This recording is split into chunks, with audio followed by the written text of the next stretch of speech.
चंद भगवान की जय। कौशल्या माता ने देखा कि पालने में भी पालक सोया हुआ है और जहां भोग लगाया है वहां पर बालक बैठा भोग को खा रहा है। कभी पालने की तरफ देखती है तो कभी जहां भोग लगाया था वहां पर एक ही समय में दो दो बालकों को देख करके माता का मन उचाट गया, अचरज में पड़ गया।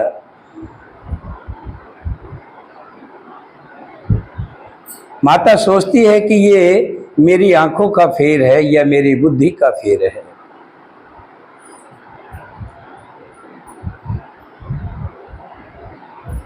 ऐसे में माता को विचलित देख करके श्री राम जी ने माता को अपना वो स्वरूप दिखाया जिस स्वरूप को देखने के लिए ऋषि मुनि कई कई जन्म तपस्या में गुजार देते हैं। चित्रभुज रूप माता ने देखा।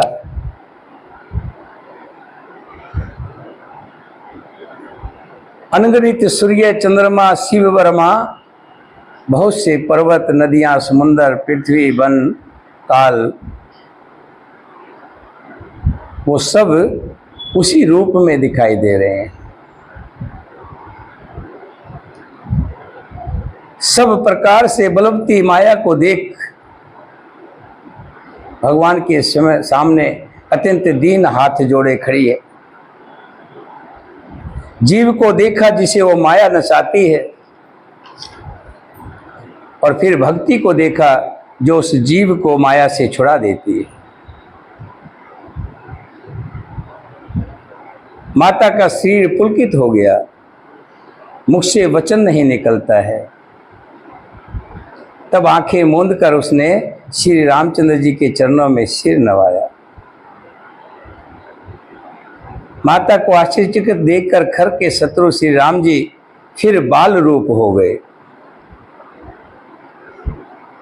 माता से स्तुति की। माता से स्तुति भी नहीं हो की जाती है। वो डर गई है कि मैंने जगत पिता परमात्मा को पुत्र करके जाना। श्री हरि ने माता को बहुत प्रकार से समझाया और कहा, हे माता सुनो, ये बात कहीं पर कहना नहीं। बार बार कौशल्या विनय करे कर जोर, अब जन्नी कबहु व्यापे प्रभु माहे मोहत माया तो। कौशल्या बार बार हाथ जोड़कर विनय करती है, हे प्रभु मुझे आपकी माया अब कभी ना व्यापे। बाल चेत हरि बहुविध कीना, अति आनंद दासन कह दीना। कछुक काल बीते सब भाई, बड़े भय परिजन सुखदाई। भगवान ने बहुत प्रकार से लीलाएं की और अपने सेवकों को अत्यंत आनंद दिया। उस समय बीतने पर चारों भाई बड़े होकर कुटुंबियों को सुख देने वाले हुए। तब गुरुजी ने जाकर चूड़ा कर्म संस्कार किया। ब्राह्मणों ने फिर बहुत सी दक्षिणा पाई। चारों सुंदर राजकुमार बड़े ही मनोहर अपार चरित्र करते फिरते हैं, सबके मन को मोहते हैं। मन कर्म वचन अगोचर जोई, दशरथ अजिर विचर प्रभु सोई। भोजन करत बोल जब राजा, नहीं आवत तज बाल समाजा। ऐसी ऐसी लीलाएं करते हैं मेरे प्रभु। वही प्रभु दशरथ जी के आंगन में विचर रहे हैं। भोजन करने के समय जब राजा बुलाते हैं तब वे अपने बाल सखाओं के समाज को छोड़कर नहीं आते हैं। कौशल्या जब बोलन जाई, ठुमक ठुमक प्रभु चलहि पराई। निगम नेत शिव अंत न पावा, ताहि धरे जननी हठ धावा। श्री कौशल्या जी जब बुलाने जाती हैं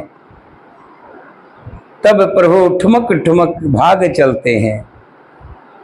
जिनका वेद नेति इतना ही नहीं कहकर निरूपण करते हैं। और शिव जी ने जिनका अंत नहीं पाया, माता उन्हें हठपूर्वक पकड़ने के लिए दौड़ती है। जिसे आज तक कोई पकड़ नहीं पाया है, वही माता कौशल्या बाल रूप श्री राम जी को पकड़ने के लिए दौड़ी। दूसरे धूर भर तन धाये, भूपति बहस गोद बैठाए। माता से भाग करके वो शरीर में धूल लपेटे हुए आए और राजा ने ऐसे ही उसको हंस करके गोदी में बैठा लिया। भोजन करत चपल चित, इत उत अवसर पाए। भाज चले किलकत मुख, दधियोदन लपटाए। सियावरी राम जय जय राम, मेरे प्रभु में मंगल भवन अमंगल हारी। श्री राम जय जय राम, बोलो श्री राम जय राम। राम दीन दयाल विरद,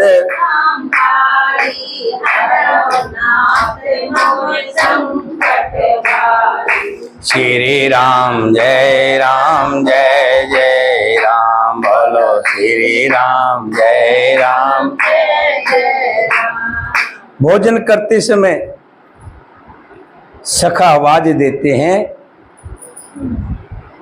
तो मुंह में दही भात लिपटाए हुए ही भाग लेते हैं। श्री राम जी की बहुत ही सरल भोली और सुंदर बाल लीलाओं का सरस्वती जी, शिवजी जी और वेदों ने गान किया है। जिनका मन इन लीलाओं में अनुरक्त नहीं हुआ, विधाता ने उन मनुष्यों को वंचित कर दिया, भाग्यहीन कर दिया। कि इतनी सुंदर लीलाएं सुनने को मिल रही हो और उनका आनंद ना ले तो भाग्यहीन नहीं तो और क्या है। भय कुमार जब हैं सब भ्राता, दीन जनेऊ गुरु पितु माता। गुरु ग्रह गए पढ़न रघुराई, अल्प काल विद्या सब आई। जो ही सब भाई कुमार अवस्था के हुए, त्यों ही गुरु पिता और माता ने उनका यज्ञोपतीय संस्कार कर दिया। श्री रघुनाथ जी भाइयों सहित गुरु के घर में विद्या पढ़ने गए और थोड़े ही समय में सबको सब विद्याएं आ गई। सब अपनी क्लास में अग्रणी हैं, सबसे एक आगे आते हैं। क्योंकि ये कुछ हमारे पिछले जन्मों के संस्कार होते हैं। देखा है मैंने स्कूल में बहुत से बच्चे लाख पढ़ाओ लेकिन बहुत कोशिशों के बाद बड़ी मुश्किल से पढ़ते हैं। और बहुत से बच्चे ऐसे होते हैं जिनको एक बार कुछ समझा दो फौरन उनके दिमाग में बैठ जाता है, बहुत जल्दी सीख जाते हैं। ये सब संस्कार होते हैं पिछले जन्मों के। ये तो भगवान ठहरे कि जो कुछ गुरु ने सिखाया बहुत जल्दी और बहुत कम समय में सीख गए। चारों वेद जिनके स्वाभाविक श्वास है वे भगवान पढ़े, ये बड़ा आश्चर्य की बात है।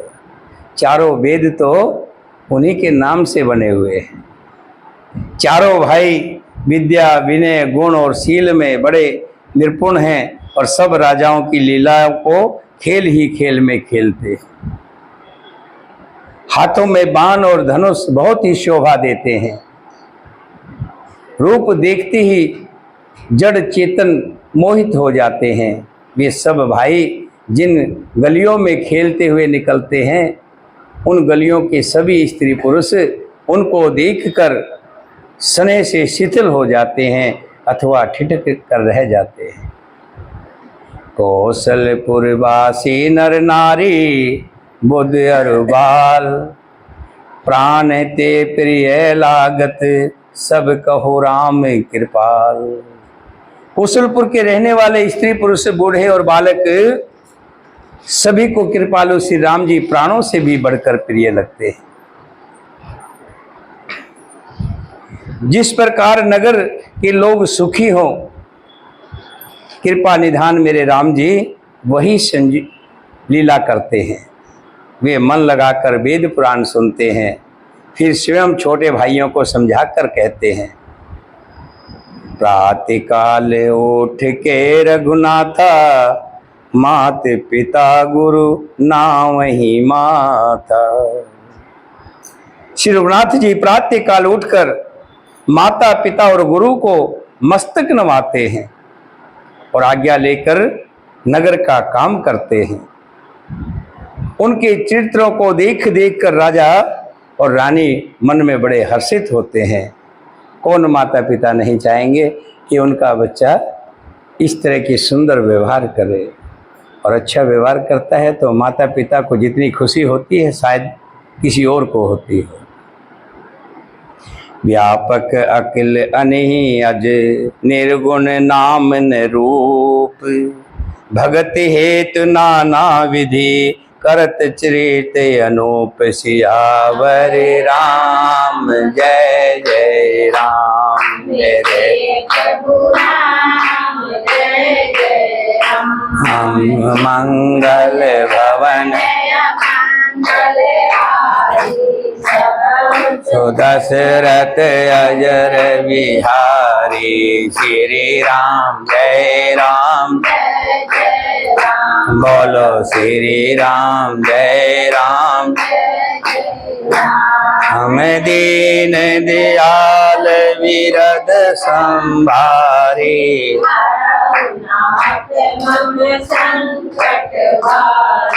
श्री राम जय जय राम। बोलो श्री राम जय जय राम। जो व्यापक हैं, इच्छा रहित हैं, अजन्मा है, निर्गुण हैं, तथा जिनका ना नाम है और ना रूप है, आज वही मेरे भगवान भक्तों के लिए अलौकिक लीला कर रहे हैं, चित्त कर रहे हैं। और उनकी लीलाओं का कोई देख करके अगर उनको जानने वाला उनको देख ले तो कहेंगे देखो भगवान होकर के कैसे बच्चों में खेल रहे हैं, कैसी कैसी लीलाएं कर रहे हैं। एक बार तो बुद्धि चकरा जाएगी, लेकिन जानने वाले जानते हैं मेरे प्रभु, जब जब धरा पर कष्ट आता है तो अनेकों रूप लेकर के धरा पर आते हैं।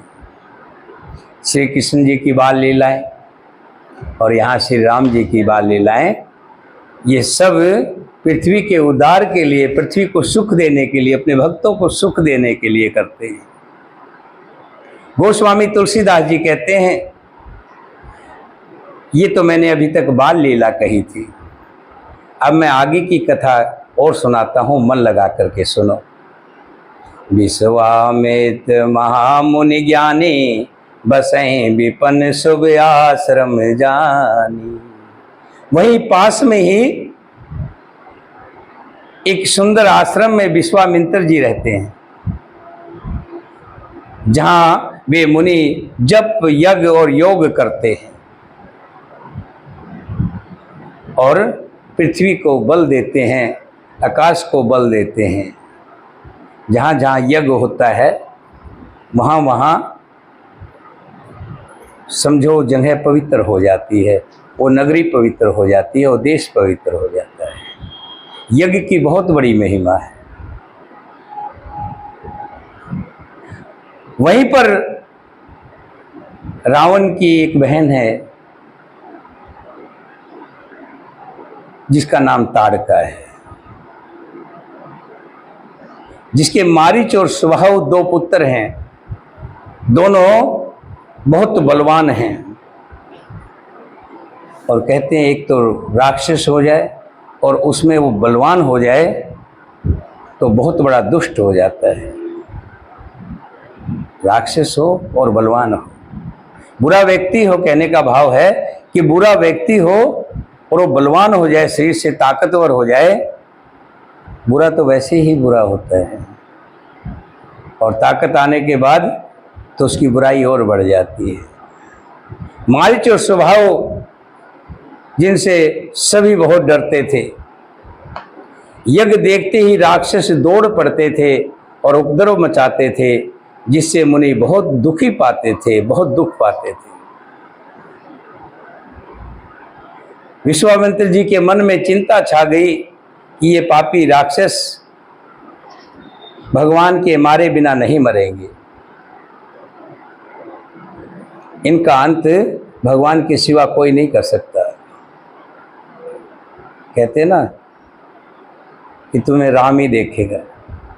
जब कोई कष्ट देता है और हम मुकाबला नहीं कर पाते उसका, तो क्या कहते हैं, कोई बात नहीं, तुम्हें राम देखेगा, भगवान देखेंगे तुम्हें।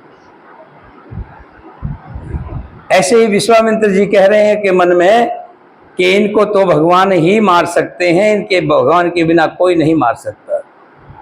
और बैठ करके विचार करते हैं कि मेरे भगवान इस समय कहाँ पर क्या लीला कर रहे हैं। तब उन्होंने देखा कि भगवान श्री राम जी अयोध्या में राम का नाम से अवतार ले चुके हैं, राजा दशरथ के घर में, कौशल्या के घर में। अब विश्वामित्र जी के मन में 2 बात आती हैं। एक तो इसी बहाने मैं प्रभु के दर्शन कर लूंगा, दोनों भाइयों को दर्शन कर लूंगा और विनती करके मैं उनको ले आऊं। अगर वो आ जाएं तो इन दुष्टों का विनाश हो जाए, दुष्टों का नाश हो जाए। एहि मिस देखो पद जाई, कर विनती आनो 2 भाई। इसी बहाने जाकर के दर्शन कर लूँगा, उनके पद चरणों के दर्शन करूँगा और विनती करूँगा कि दोनों भाई आ जाएं और मेरे कष्ट को निवार दें। बहु विधि करत मनोरथ, जात लाग नहीं बार, कर मंजन सरौ जल, गए भूप दरबार, सियावर राम राम मेरे प्रभु राम, जय जय राम। मंगल भवन अमंगल हारी, धरहु सो दशरथ अजर बिहारी। श्री राम जय राम, जय जय राम, बोलो श्री राम राम। दीन दयाल विरद संभारी,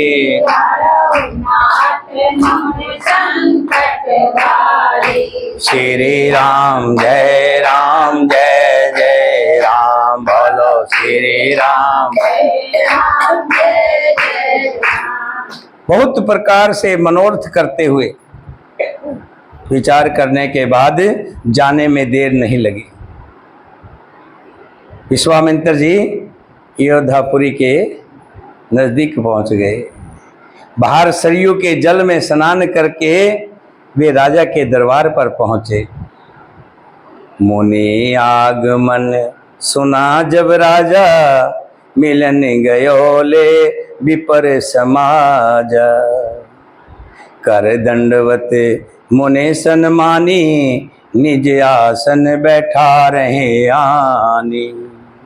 राजा ने जब मुनि का आना सुना तब वे ब्राह्मणों के समाज को साथ लेकर मिलने गए और दंडवत करके मुनि का सम्मान करते हुए उन्हें लाकर अपने आसन पर बैठाया। चरण पखारे कीन अति पूजा, मौसम आज धन्य नहीं दूजा। विविध भांति भोजन करवावा, मुनिवर हृदय हर्ष अति पावा। चरणों को धोकर बहुत पूजा की और कहा मेरे समान धन्य आज दूसरा कोई नहीं है। फिर अनेक प्रकार के भोजन करवाए, जिससे श्रेष्ठ मुनि ने अपने हृदय में बहुत हर्ष प्राप्त किया। पुण्य चरण में लें सुतचारी, राम देख मुनि देह विसारी। भय मगन देखत मुख शोभा, जन चकोर पूर्ण शशि लोभा। राजा ने मुनि को बहुत सम्मान दिया, आसन दिया और भोजन से तृप्त करवाया। फिर राजा ने चारों पुत्रों को मुनि के चरणों में डाल दिया, उनसे प्रणाम करवाया। श्री रामचंद्र जी को देखकर मुनि अपनी देह की सुध भूल गए। वे श्री रामचंद्र जी के मुख की शोभा देखते ही ऐसे मगन हो गए मानो चकोर पूर्ण चंद्रमा को देखकर लुभा गया हो। तब राजा ने मन में हर्षित होकर ये वचन कहे, हे मुनि, इस प्रकार कृपा तो आपने कभी नहीं की। आज किस कारण से आपका शुभागमन हुआ? कहिए, मैं उसे पूरा करने में देर नहीं लगाऊंगा। अब यहाँ रामायण में तो इस बात का वृतांत नहीं है इसमें, लेकिन दूसरे ग्रंथों में इसका वर्णन आता है कि ये जो विश्वामित्र है मुनि, विश्वामित्र मुनि जो है अयोध्या में नहीं आए। एक बार आए थे तो वशिष्ठ जी के 100 पुत्रों ने रोक लिया था। उस समय ये मुनि नहीं थे, राजा थे विश्वामित्र। तो गुरु वशिष्ठ जी के जो 100 पुत्र थे, विश्वामित्र जी ने मार दिया था। ये वृत्तांत आता है, दूसरी कथाओं में आता है। इस कारण से भी अयोध्या में नहीं आते थे।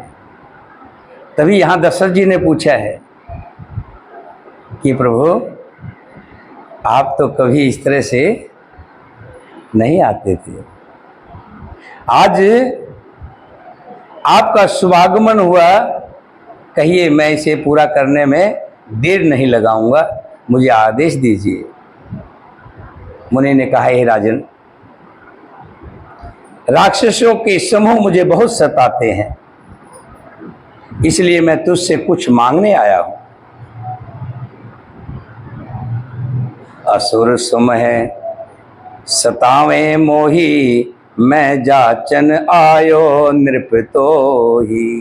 कि मैं तुमसे कुछ मांगने आया हूं। राजा दशरथ ने तो सोचा भी नहीं होगा कि क्या मांग लेंगे। अनुज समेत देव रघुनाथा, निश्चर बद में हो बयंसनाथा। छोटे भाई सहित श्री रघुनाथ जी को मुझे दे दो, जो राक्षसों के मारने के लायक हैं, और राक्षसों के मर जाने के बाद मैं सुरक्षित हो जाऊंगा। मेरा हवन यज्ञ तप निरंतर चलता रहेगा। देव भूप मन हर्षित, तजो मोह अज्ञान। अब कोई इतने सालों के बाद इतने यत्न से घर में पुत्र हुए हों, 4 पुत्र हुए हों, और जिनकी बाल अवस्था हो, कोई उनसे कहे कि इन्हें मुझे दे दो कि राक्षसों के साथ लड़ाई करवानी है। भला कोई माँ बाप ऐसा है? कोई भी माता पिता ऐसे नहीं होंगे जो इस बात के लिए तैयार हो जाएं। देव भूप मन हर्षित, मुनि कह रहे कि हे राजन, भूप मैंने राजा, देव भूप मन हर्षित, हंस करके दे दीजिए। तजो मोह अज्ञान, धर्म सजग प्रभु तुमको, इनके अति कल्याण सियावर राम। मेरे प्रभु राम, जय जय राम।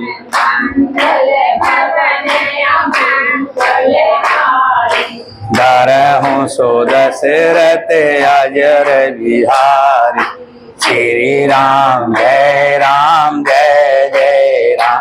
बोलो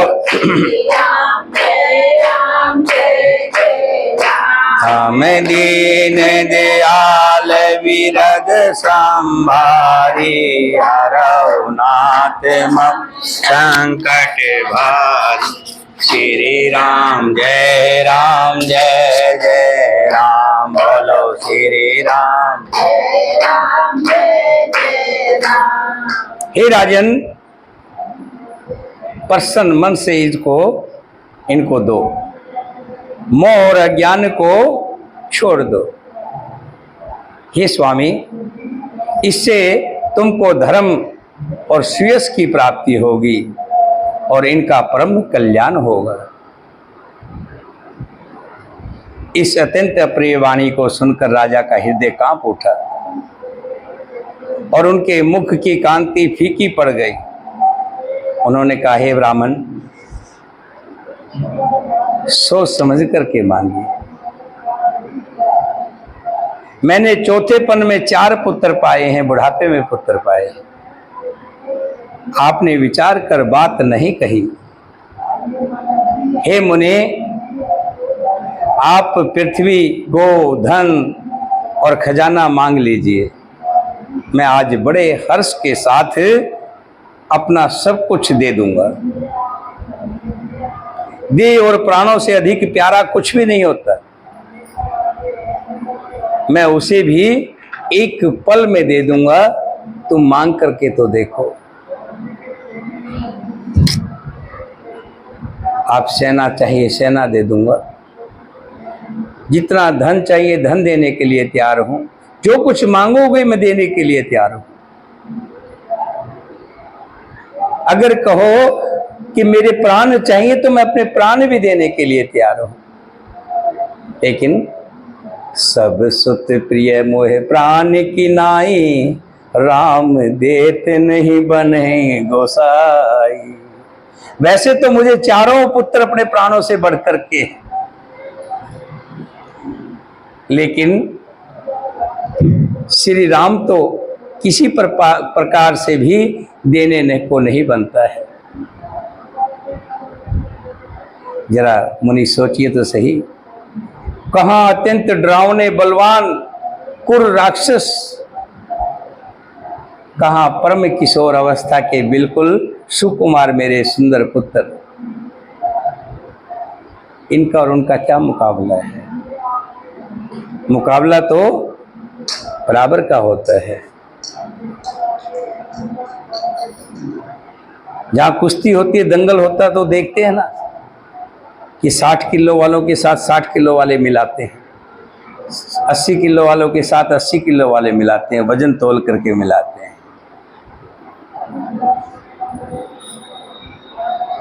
सोन नृप गिरा प्रेम रस बानी, हृदय हरस माना मुनि ज्ञानी।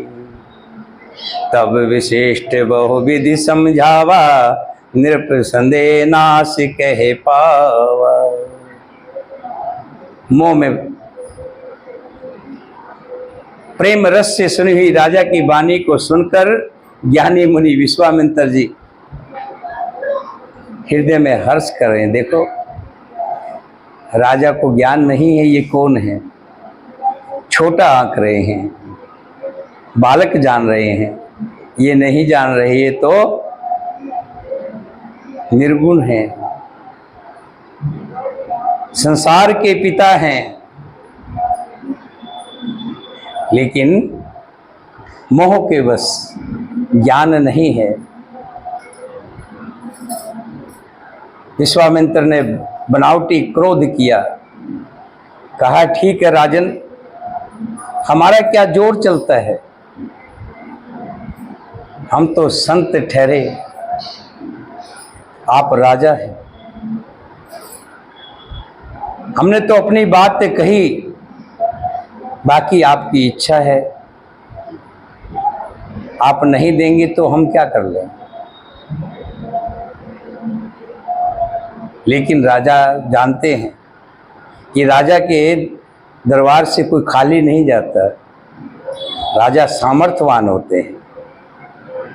इसीलिए तो राजा के पास जाते हैं कि वहाँ से खाली हाथ नहीं लौटना पड़ेगा।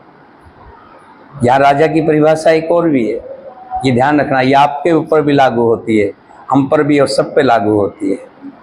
अगर कोई आपको कुछ जान करके आपसे कुछ मांगता है,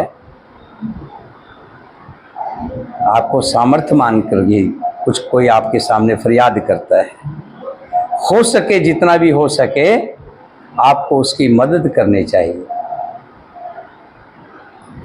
खास करके तो महिलाओं के यहाँ कहते हैं कि कोई भिखारी भीख मांगने आता है तो उसको खाली हाथ नहीं भेजना चाहिए, कुछ न कुछ दे देना चाहिए। दोष लगता है, घरवारी पर दोष लगता है।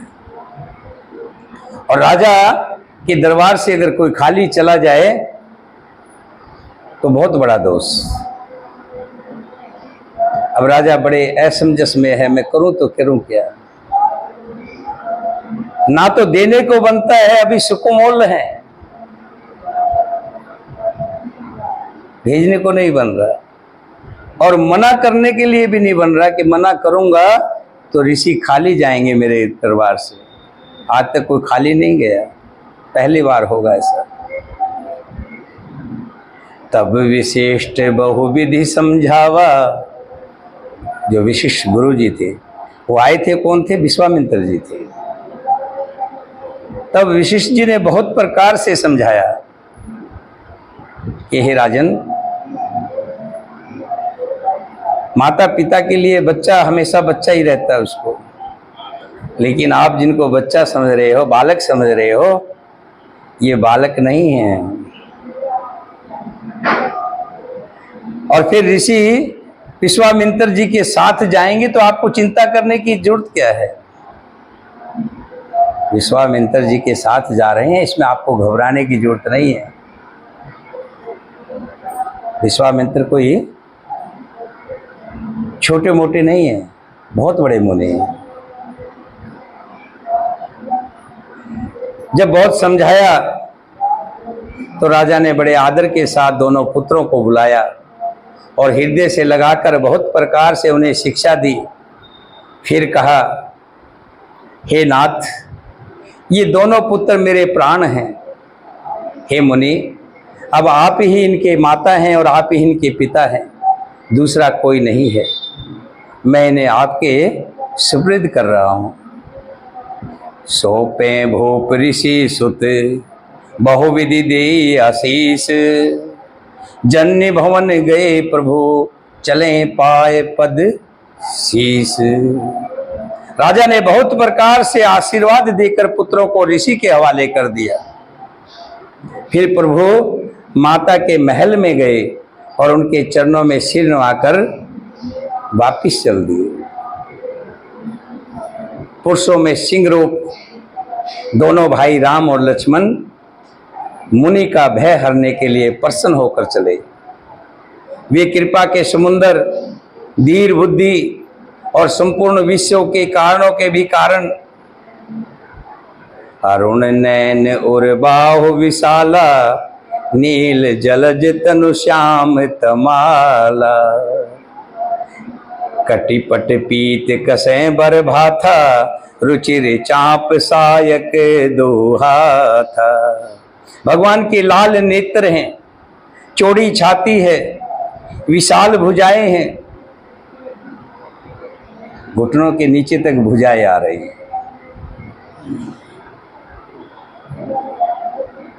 विशाल भुजाएं। नील कमल और तमाल के वृक्ष की तरह श्याम शरीर है, कमर में पीतांबर पहने हैं और सुंदर तरकस कसे हुए हैं, धनुष और बाण लिए हुए हैं। दोनों हाथों में सुंदर धनुष और बाण है और पीछे बाण रखने का जो तर्कस होता है वो सजाया हुआ है। ये प्रभु की एक छवि है। श्याम गौर सुंदर दो भाई, विश्वामित्र महानिधि पाई। प्रभु ब्रह्मांड देव में जाना, मोहि नित्य पिता तजो भगवाना। श्याम और गौर वर्ण के दोनों भाई परम सुंदर हैं और दोनों को पाकर के विश्वामित्र जी मानो बहुत बड़ी निधि पा गए हो, बहुत बड़ा खजाना पा गए हो। वे सोचने लगे, मैं जान गया कि प्रभु ब्राह्मणों के भगत हैं, मेरे लिए भगवान ने अपने पिता को छोड़ दिया है।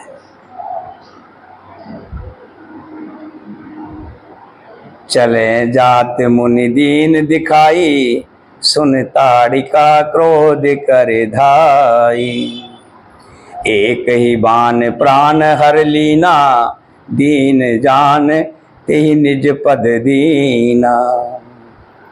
मार्ग में चले जाते हुए मुनि ने ताड़का को दिखलाया, लेकिन श्री राम जी कहने लगे कि हमें शिक्षा दी गई है कि जो महिला होती है, स्त्री होती है, उस पर कभी भी आक्रमण नहीं किया जाता, उसको कभी मारा नहीं जाता। लेकिन विश्वामित्र जी ने कहा जो चंडाल हो जाए, जो राक्षसनी हो जाए, उसे मारने में कोई पाप नहीं होता।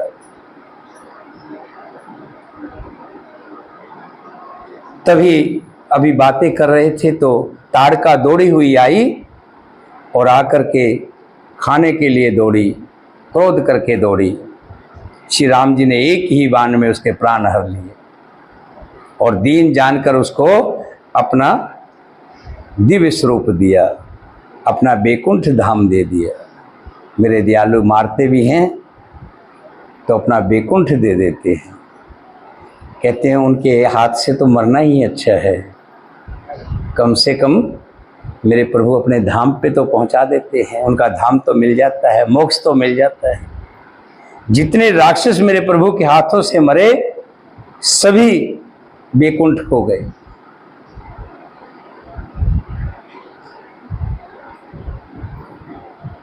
तब ऋषि निज नाथ जिय चीनी, विद्या निधि कुछ विद्या दीनी। जाते लागन क्षुधा पिपासा, अतुलित बल तनु तेज प्रकाशा। तब ऋषि जी उनको आश्रम में ले आए। विश्वामित्र जी ने विद्या का भंडार समझाते हुए, बहुत से शस्त्र रखे हुए थे विश्वामित्र जी के पास, बहुत से शस्त्र थे, और उन्होंने उनका असली हकदार समझ करके वो सारी की सारे अस्त्र शस्त्र सब श्री राम जी को दे दिए। अब आप कहोगे कैसे शस्त्र होते हैं? जो शस्त्र होते थे वो दिखाई नहीं देते थे, उनकी विद्या दी जाती थी कि कौन सा बाण चलाना है तो क्या मंत्र पढ़ करके चलाना है तो कितनी बड़ी शक्ति वो काम करेगा। अग्नि बाण चलाना है तो वह बाण वही है, लेकिन अग्नि के मंत्र चला करके जब उसको चलाया जाता था तो अग्नि बरसती थी। वो सारी की सारी विद्याएं जितनी भी थी विश्वामित्र जी ने श्री राम जी को दे दी। और यहाँ तक भी कि भूख और प्यास ना लगे और शरीर बना रहे और अतुलित बल तेज उसका प्रकाश अंदर हो, इस तरह की बहुत सी विद्याएं विश्वामित्र जी ने श्री राम जी को दी। आयुध सर्व समर्पित के प्रभु निज आश्रम आन, कंद मूल फल भोजन दीन भक्त हित जान सियावर। मेरे प्रभु राम जय जय राम, मंगल रत अजर बिहारी श्री राम जय राम।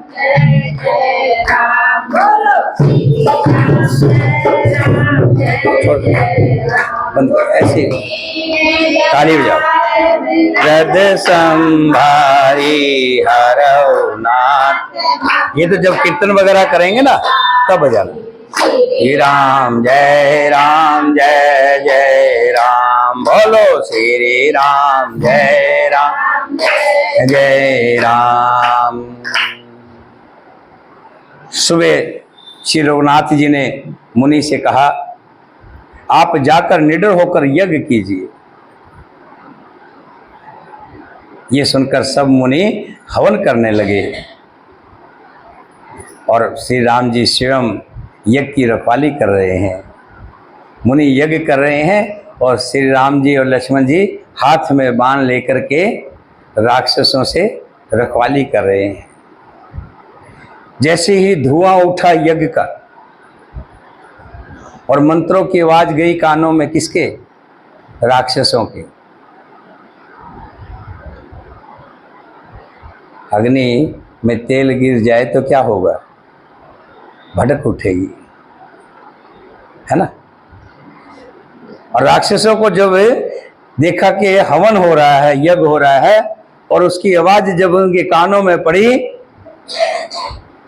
सुन मारिस निशाचर क्रोही, ले सहाय धावा मुनि द्रोही। बिन फरमान राम ते ही मारा, सत जो जनगा सागर पारा। ये समाचार सुनकर मुनियों का शत्रु क्रोधी राक्षस मारीच अपने सहायकों को लेकर दौड़ा। श्री राम जी ने बिना फल वाला बाण उसको मारा, जिसमें आगे फल नहीं था, मतलब तीखापन नहीं था, खाली जैसे सरकंडा लेकर बच्चे चलाते ना, ऐसा ही बाण मारा था, जिससे वो 100 योजन दूर समुंदर पार लंका में जाकर के गिरा। पावक सर स्वभाव पुण्य मारा, अनुज निशाचर कटुक संघारा। मारे असुर द्विज निर्विकारी, स्तुत करें देव मुनि झारी। जैसे ही मारीच को बिना फन वाला बाण मारा और मारीच जाकर के 100 योजन दूर गिरा जाकर के, तभी उसका दूसरा भाई स्वभाव दौड़ा दौड़ा आया और बड़ी भयंकर आवाज करता हुआ श्री राम जी ने, जिनकी एक भौ के इशारे से पृथ्वी हिल जाती है, एक भौ का इशारा होता है, सब कुछ इधर उधर हो जाता है।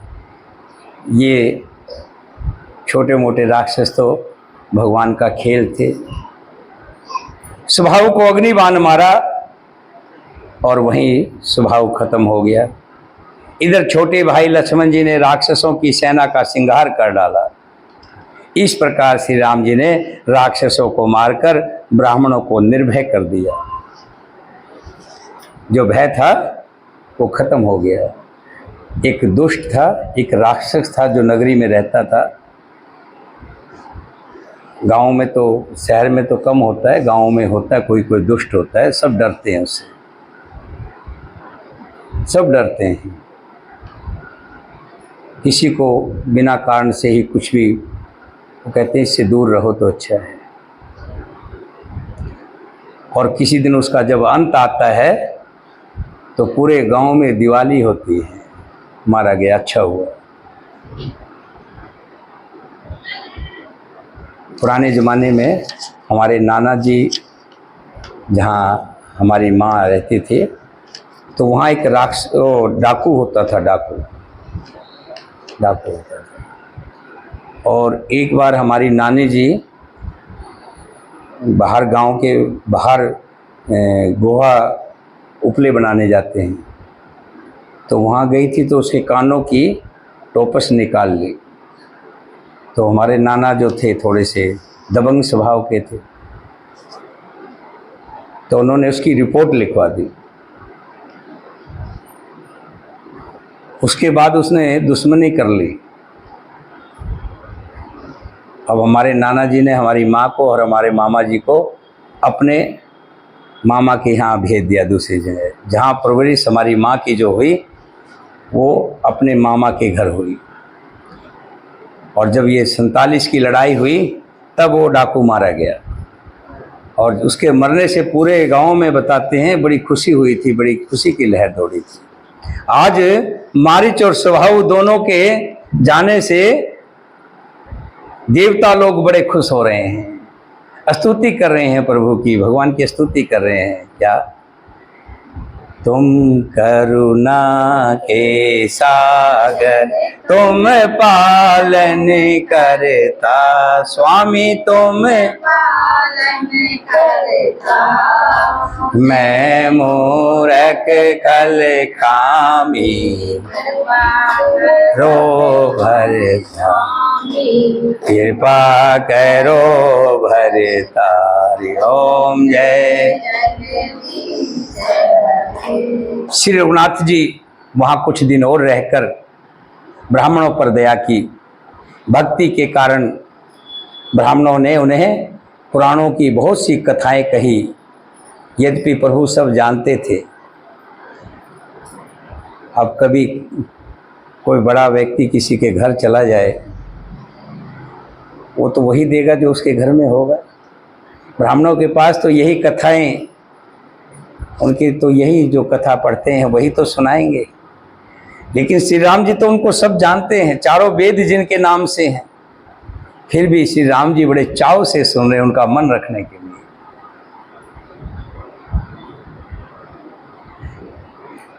तदंतर मुनि ने आदरपूर्वक समझाकर कहा, हे प्रभु, हम चाहते हैं कि पास के नगर जनकपुर में कोई स्वयंवर रचा गया है।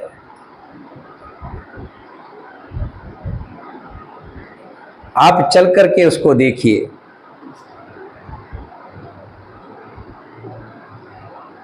रघुकुल के स्वामी श्री रामचंद्र जी धनुष की बात सुनकर मुनि श्रेष्ठ विश्वामित्र जी के साथ प्रसन्न होकर चल दिए, क्योंकि प्रभु की तो लीला थी। प्रभु जानते थे उनकी शक्ति जनकपुर में बसती है, लेकिन उन्होंने दर्शाया नहीं मुनि जी को। मुनि जी को कहा कि जैसे आपकी इच्छा है, हमें तो पिताजी ने आपके साथ भेजा है, आप जहां जहां ले चलेंगे हम वहां वहां चल पड़ेंगे। आश्रम एक दीख मगमाही, खग मृग जीव जंतु तहि नाहि। वहां से चल दिए। रास्ते में क्या देखा? एक आश्रम है, वो खंजर हुआ पड़ा है, ना उसकी साफ सफाई है, ना कुछ है, ना वहाँ कोई जीव जंतु है। पौधे सूख चुके हैं, उनको पानी नहीं किसी ने दिया। झाड़ फूट जो खड़े हैं, जंगली पौधे खड़े हैं। आश्रम एक देख मगमाही, खग मृग जीव जंतु तहि नाहि। वहाँ कोई जीव जंतु नहीं है। पूछा मुनि शिला प्रभु देखी, सकल कथा मुनि कहा विशेषी। श्री राम जी ने देखा कि वहां पर एक शिला है। तब श्री राम जी मुनि से कह रहे कि हे मुनिवर, ये शिला कैसी है और इस आश्रम की क्या कथा है, कौन है, किसका आश्रम है ये, कौन रहते थे यहाँ पर। तब मुनि जी ने उनको अहिल्या की सारा वृत्तांत बताया, कैसे गौतम मुनि यहाँ रहते थे, इनकी पत्नी अहिल्या थी। एक बार इंद्र जो मन का कपटी था, वो चंद्रमा से मिल करके चंद्रमा से कहा, इंद्र जो था, इंद्र तो देवताओं का देवता था ना भाई, चंद्रमा देवता था, उनके नीचे थे, और सबका देवता इंद्र था। कि कहा, इंद्र आज तुझे 2 बजे छिप जाना है। इंद्र ने कहा चंद्रमा को 2 बजे छिप जाना है, जबकि चंद्रमा सुबह जैसे पहर निकलती है तो चंद्रमा छुप जाता है, उसके बाद सूर्य का आगमन होता है। रात्रि के 2 बजे, एक पहर पहले ही,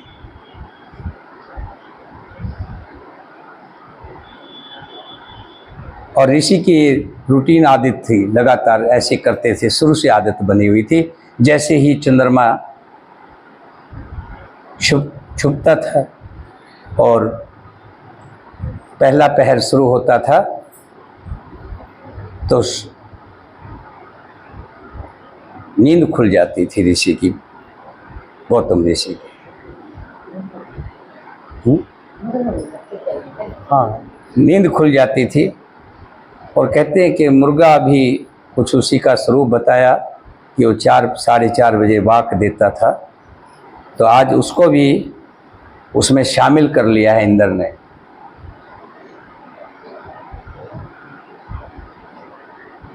जैसे ही चंद्रमा छुपा और मुर्गे ने 2 बजे वाक दी, गौतम ऋषि ने कहा कि आज आंख क्यों नहीं खुल रही।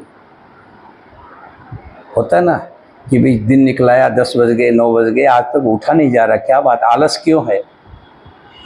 फिर भी देखा चंद्रमा जो है छुप गया है, अब सूर्य निकलने वाला है, पहला पहर हो गया है।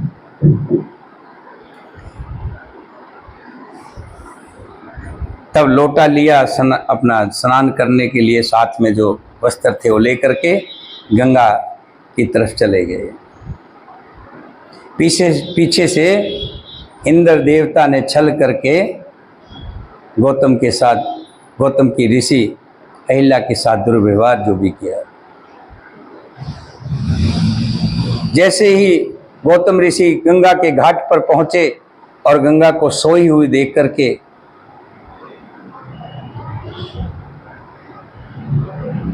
कहा, अभी तो पहला पहर भी नहीं बीता है, एक पहर बाकी है। वापिस घर आ गए और घर आकर के जब देखा कि उसके घर में कोई पराया पुरुष है,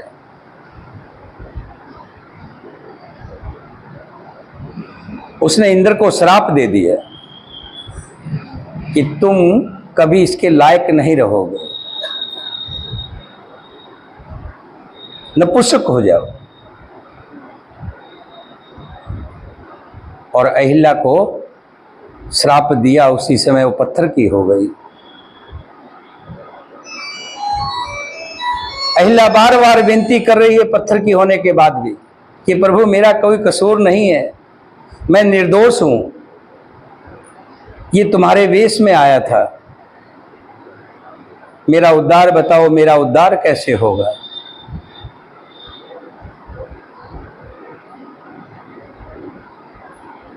त्रेता में श्री राम जी के रूप में भगवान अवतार लेंगे, वो फिर यहाँ आएंगे। जैसे ही उनके चरणों की धूली पड़ेगी तो तुम्हारा उद्धार होगा। गौतम नार श्राप बसे उपल देह धर धीर, चरण कमल रज चाहते कृपा करो रघुवीर। सियावर राम मेरे प्रभु राम, भवन मंगल हारी धरहु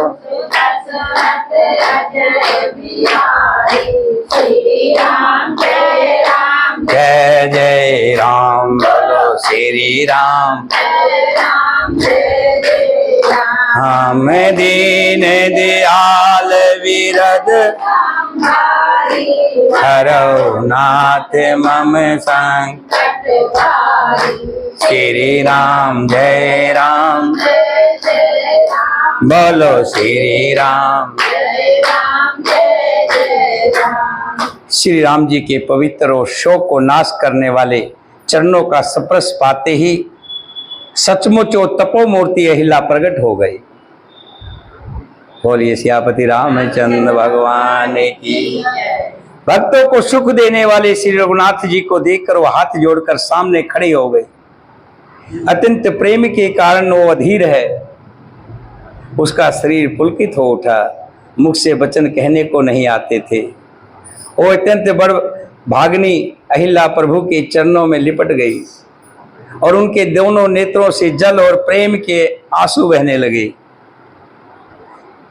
फिर उसने मन में धीरे धरकर प्रभु को पहचाना और श्री रघुनाथ जी की कृपा से भक्ति प्राप्त की। तब अत्यंत निर्मल वाणी से उसने इस प्रकार स्तुति प्रारंभ की। दीन बंद दुख हरता ठाकुर तुम मेरे, स्वामी तुम मेरे, अपने हाथ उठाओ दया कर शरण लगाओ।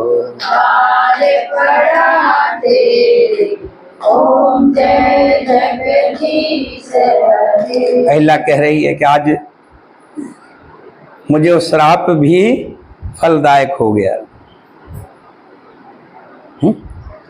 राम को कैकेयी का वनवास ना होता तो आज राम भगवान ना होते। उस समय जब कैकेयी ने वचन मांगा था तो उस समय सारी प्रजा दुखी थी, बड़ी परेशान थी। लेकिन ध्यान रखना, कई बार कोई श्राप भी अच्छा हो जाता है। ना कैकेयी उस टाइम वरदान मांगती, ना राम वन में ना जाते, उनके हाथों से राक्षसों का वध ना होता। ऐसे तो अयोध्या में बहुत से राजा हुए थे, उनमें से कोई भगवान बना? शिवम दशरथ को लगा लीजिए, वो भी तो राजा थे, राम के पिता ही तो थे।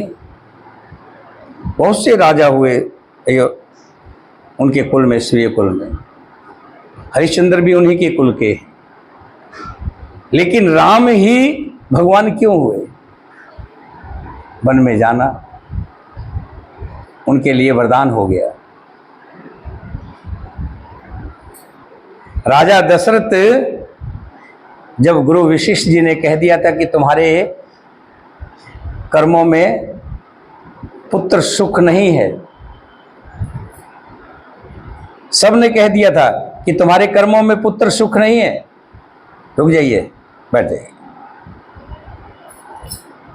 लेकिन राजा दशरथ को एक आस थी, क्या? जो शांतनु थे ना, शांतनु श्रवण के पिता, उन्होंने एक श्राप दिया था कि जब तुम मरने लगोगे, तुम्हारे 4 पुत्र होते हुए भी तुम्हारा एक भी पुत्र तुम्हारे पास नहीं होगा, ऐसे ही पुत्र के वियोग में तड़प तड़प के मरोगे। अब राजा को इस बात का पता है, विश्वास था कि ऋषि का श्राप जो है खाली नहीं जाएगा, पुत्र तो होंगे, हैं? जबकि सबने कह दिया था तुम्हारे भाग्य में पुत्र नहीं है।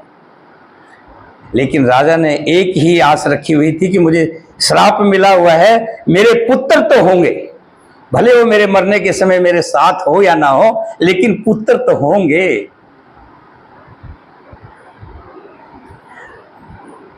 आज अहिल्या कह रही है कि भला उस समय मुझे जो श्राप मिला, आज मुझे श्री हरि के दर्शन हो गए, राम जी के दर्शन हो गए, धन्य हो रही है, चरणों में पड़ गई है और कह रही है जिन चरणों में परम पवित्र देव नंदी गंगा जी प्रकट हुई, जिन्हें शिव जी ने सिर पर धारण किया और जिन चरण कमलों को ब्रह्मा जी पूजते हैं, शंकर जी पूजते हैं, उन्हीं को मेरे सिर पर हाथ रखा, उन्हीं ने मेरे सिर पर हाथ रख दिया। इससे बड़ी भाग्यशालिनी और कौन होगी? मेरे जैसी भाग्यशालिनी और दुनिया में हो ही नहीं सकती। इस प्रकार स्तुति करती हुई बार बार भगवान के चरणों में गिरकर जो मन को बहुत ही अच्छा लगा, उस वर को पाकर गौतम की स्त्री अहिल्या आनंद से भरी हुई पति लोक में चली गई। बोलिए सियापति रामचंद्र भगवान की जय। अस प्रभु दीन बंद हरि कारण रहित, अस प्रभु दीन दयाल हरि कारण रहित दयाल। तुलसीदास सठते भजे छाड़ कपट जंजाल, सियावर राम मेरे प्रभु राम जय जय राम।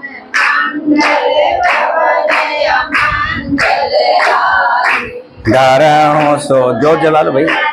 हजर हरी श्री राम जय राम, हे राम बोलो श्री राम। जोत जला लो, जोत ध्यान से जलाना।